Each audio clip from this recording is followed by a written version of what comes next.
Okay, let's dive into this master class दोस्तों। आज हम बिल्कुल बेसिक से शुरू करने वाले हैं, हर एक छोटी डिटेल कवर करते हुए। एकदम स्क्रैच से स्टार्ट करेंगे।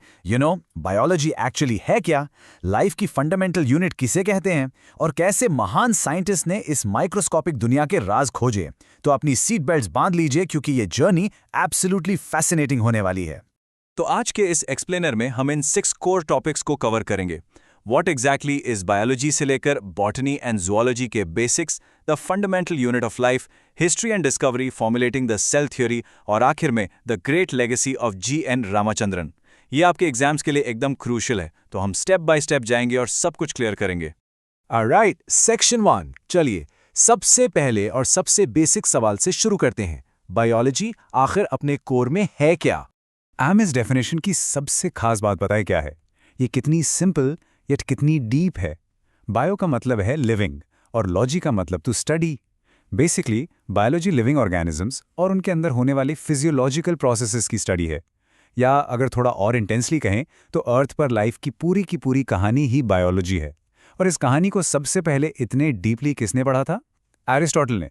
इसीलिए हम उन्हें प्यार से फादर ऑफ बायोलॉजी कहते हैं। भाई लोग, एक मिनट के लिए इमेजिन करो, हमारी धरती पर कितनी मैसिव बायोडाइवर्सिटी है। अब तक करीब 17 से 18 लाख यानी 1.7 टू 1.8 मिलियन स्पीशीज आइडेंटिफाई हो चुकी हैं, and that's just the known once. इतनी मैसिव डाइवर्सिटी को एक साथ पढ़ना तो लिटरली इम्पॉसिबल लगता है, राइट? तो अब आप सोच रहे होंगे कि इतने बड़े सब्जेक्ट को हम पढ़ते कैसे हैं? वेल, इसका बेस्ट सोल्यूशन है द रिडक्शनिस्ट अप्रोच। देखो, जब भी हम कुछ कॉम्प्लेक्स सीखते हैं, हम उसे छोटे हिस्सों में तोड़ देते हैं। अगर हमें किसी ऑर्गेनिज्म का बिहेवियर या उसकी फिजियोलॉजी समझनी है, तो हम बिल्कुल मॉलिक्यूलर लेवल पर जाते हैं, उनके फिजिको-केमिकल अप्रोच को स्टडी करते हैं। फिजिकल और केमिकल प्रॉपर्टीज को इन स्मॉल चंक्स में ब्रेक करके पढ़ने से ना कॉम्प्लेक्स बायोलॉजी बहुत जल्दी डाइजेस्ट हो जाती है। Section 2, Botany and Zoology Basics. Let's smoothly transition into how we divide this huge subject into two main branches. यहाँ पर हम बायोलॉजी की दो सबसे मेजर ब्रांचेस को कॉन्ट्रास्ट कर रहे हैं। पहली है बॉटनी, जिसमें हम सिर्फ प्लांट्स की स्टडी करते हैं और इनके फादर माने जाते हैं थियोफ्रास्टस। दूसरी तरफ है हमारी जूलॉजी, जहां हम एनिमल्स की स्टडी करते हैं। And just a fun fact, humans में ही 200 से ज्यादा टाइप्स के सेल्स होते हैं। और यहां एक बार फिर एंट्री होती है हमारे गोट की, एरिस्टोटल। याद रखना, एरिस्टोटल सिर्फ फादर ऑफ बायोलॉजी ही नहीं है, he is also the father of zoology and modern embryology. मतलब एक ही इंसान और इतने सारे titles. Moving on to Section 3, the fundamental unit, cell. अब आते हैं पूरे बायोलॉजी के सबसे इंपॉर्टेंट सवाल पर, सेल आखिर है क्या? मुझे ना ये एनोलॉजी सबसे ज्यादा पसंद है। जैसे एक एक ईंट यानी एक ब्रिक मिलकर एक पूरा घर बनाती है, बिल्कुल वैसे ही एक एक सेल मिलकर एक पूरा ऑर्गेनिज्म बनाता है। हमारी बॉडी के अंदर लिटरली ट्रिलियंस ऑफ सेल्स हैं, और ध्यान देने वाली बात यह है कि ह्यूमन बॉडी में 200 से ज्यादा डिफरेंट टाइप्स के सेल्स प्रेजेंट है। Just think about how powerful this tiny structural unit really is. अब सेलुलर ऑर्गेनाइजेशन पे फोकस करते हैं। यूनिसेलुलर ऑर्गेनिजम्स वो होते हैं जो सिर्फ एक सिंगल सेल से बने होते हैं। इनकी सबसे बड़ी खासियत क्या है? इनकी इंडिपेंडेंट एग्जिस्टेंस। एक ही सेल सारे एसेंशियल फंक्शंस परफॉर्म कर लेता है। इसके एग्जाम्पल्स हैं bacteria, blue green algae, protista, yeast और क्लैमिडोमोनास। दूसरी तरफ है मल्टीसेलुलर ऑर्गेनिजम्स, जिसमें एक से ज्यादा सेल्स होते हैं, like most fungi, most plants और सभी एनिमल्स। पर दोस्तों, ध्यान से सुनना, ये जो एक्सेप्शंस है ना, ये एग्जाम में डायरेक्ट आते हैं। फॉर एग्जाम्पल, यीस्ट एक फंगस है, पर वो यूनिसेलुलर है। क्लैमिडोमोनास प्लांट किंगडम का हिस्सा है, बट अगेन यूनिसेलुलर है। Mark these down carefully. तो सब कुछ मिलाकर सेल की परफेक्ट डेफिनेशन क्या बनती है? Cell is the fundamental structural and functional unit of life. एक ऑर्गेनिज्म की सारी मेटाबॉलिक एक्टिविटीज इसी एक छोटी सी जगह पर होती हैं। और यहां सबसे बड़ा टेकअवे ये है, anything less than a complete structure of a cell does not ensure independent living. अगर किसी चीज का सेल स्ट्रक्चर कंप्लीट नहीं है, तो वो डेफिनेटली नॉट लिविंग है। सेलुलर ऑर्गेनाइजेशन ही हर एक लिविंग ऑर्गेनिज्म का मेन डिफाइनिंग फीचर है। बट वेट, एक बार सोचो, ये सारे माइक्रोस्कोपिक मिनट डिटेल्स हमें पता कैसे चले? Well, the real game changer was the 1950s, जब इलेक्ट्रॉन माइक्रोस्कोप इन्वेंट हुआ ना, जिसमें लाइट की जगह इलेक्ट्रॉन बीम का यूज होता था।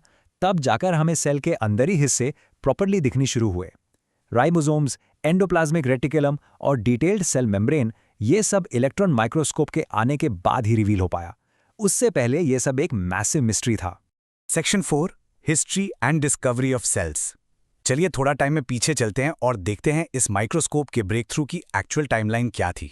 देखो, ये टाइमलाइन बिल्कुल एक फास्ट पेस स्टोरी की तरह है। 1665 में रॉबर्ट हुक के पहली डिस्कवरी से लेकर 1855 में रुडोल्फ विर्चॉ के मॉडिफिकेशन तक ये एक प्रॉपर चेन रिएक्शन था। एक साइंटिस्ट ने कुछ ऑब्जर्व किया तो अगले ने आकर उस पर और बिल्ड किया। आइए इस टाइमलाइन को एक एक करके ब्रेक डाउन करते हैं। तो कहानी शुरू होती है 1665 में रॉबर्ट हुक के साथ। इन्होंने ओक प्लांट के डेड कॉर्क सेल्स को ऑब्जर्व किया। जब उन्होंने इन्हें पहली बार देखा तो इन्हें मधुमक्खी के छत्ते जैसा यानी एक हनीकोम लाइक स्ट्रक्चर दिखा। असल में उन्होंने जो देखा था वो सिर्फ सेल वॉल थी, क्योंकि अंदर का सेल तो बिल्कुल डेड था। उन्होंने इन खाली कंपार्टमेंट्स को सेल्यूला नाम दिया और यहीं से हमारा वर्ड सेल ओरिजिनेट हुआ। और एक एब्सोल्युटली क्रूशल फैक्ट, उन्होंने ये सब अपनी एक बुक में पब्लिश किया जिसका नाम था माइक्रोग्राफिया। ये नाम लिटरली दिमाग में छाप लो, एग्जाम्स के लिए बहुत इंपॉर्टेंट है। अब हुक के ठीक बाद 1674 में एंटोन वैन ल्यूवेनहोक आए, जिन्होंने पहली बार लिविंग मोटाइल सेल्स को डिस्क्राइब किया, जैसे प्रोटोजोआ और बैक्टीरिया। इन्होंने इन मूविंग सेल्स को एनिमलक्यूल्स बुलाया। यहां कंफ्यूज बिल्कुल मत होना, हुक ने फर्स्ट सेल देखा था जो डेड था, पर ल्यूवेनहोक ने फर्स्ट लिविंग सेल देखा था। फिर fast forward to 1831, Robert Brown ने एक और मैसिव डिस्कवरी की। उन्होंने सेल का एग्जैक्ट सेंटर यानी brain of the cell discover किया, जिसे हम न्यूक्लियस कहते हैं। Moving into section 5, formulating the cell theory. अब इस प्योर टॉपिक का सबसे मेन हिस्सा देखते हैं, जहां तीन दिग्गज साइंटिस्ट्स आपस में कनेक्ट होते हैं। 1838 में एक जर्मन बॉटनिस्ट थे, मैथियस श्लाइडन। इन्होंने बहुत सारे प्लांट्स की स्टडी की और बताया कि सभी प्लांट्स अलग अलग टाइप के सेल्स से बने हैं, जो मिलकर बाद में टिश्यूज बनाते हैं।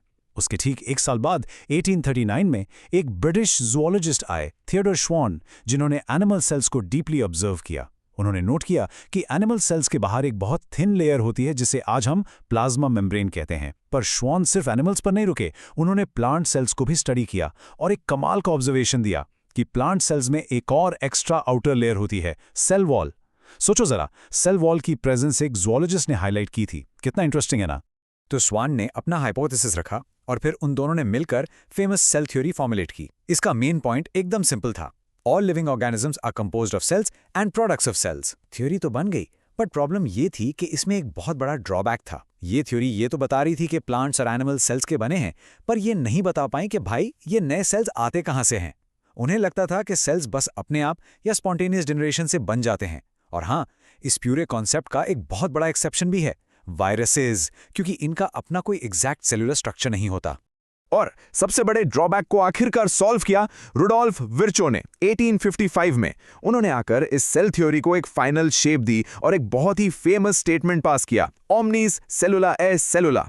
ये कोड याद रखना, इसका सिंपल सा मतलब है कि नए सेल्स हमेशा पहले से मौजूद सेल्स के डिवाइड होने से बनते हैं, meaning new sales arise from pre existing cells. इस छोटे से स्टेटमेंट ने आकर सेल बायोलॉजी की पूरी पिक्चर क्लियर कर दी थी। And finally section 6, legacy of G.N. Ramachandran.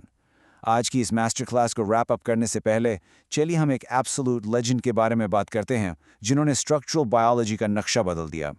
एक बार इनकी लाइफ की टाइमलाइन देखो। उनका जन्म 1922 में कोचिन के पास हुआ। उनके फादर लोकल कॉलेज में मैथ के प्रोफेसर थे, तो ऑब्वियसली शुरू से ही इनका मैथमेटिक्स में एक सॉलिड इंटरेस्ट बन गया था। 1942 में उन्होंने यूनिवर्सिटी ऑफ मद्रास से BSc फिजिक्स में टॉप किया। उसके बाद 1949 में सीधे कैम्ब्रिज यूनिवर्सिटी से अपनी PhD पूरी की। लेकिन उनकी लाइफ का सबसे बड़ा टर्निंग पॉइंट आया 1954 में, जब उन्होंने कोलाजन का structure famous scientific journal Nature में पब्लिश किया। अगर हम इनके कॉन्ट्रीब्यूशंस की बात करें ना, it's just mind blowing. He was the founder of the Madras school of conformational analysis of biopolymers. उन्होंने कोलाजन की ट्रिपल हेलिकल स्ट्रक्चर डिस्कवर की थी, जो उस टाइम पर एक मैसिव अचीवमेंट थी। और सबसे इंपॉर्टेंट, उन्होंने प्रोटीन्स की कॉन्फ़िगरेशंस को एनालाइज करने के लिए जो रामचंद्रन प्लॉट बनाया, वो तो आज भी पूरी दुनिया में पढ़ाया जाता है। वैसे एक इंटरेस्टिंग बात बताऊं, जब वो कैम्ब्रिज में थे तब उनकी मुलाकात लेजेंडरी साइंटिस्ट लाइनस पाउलिंग से हुई थी।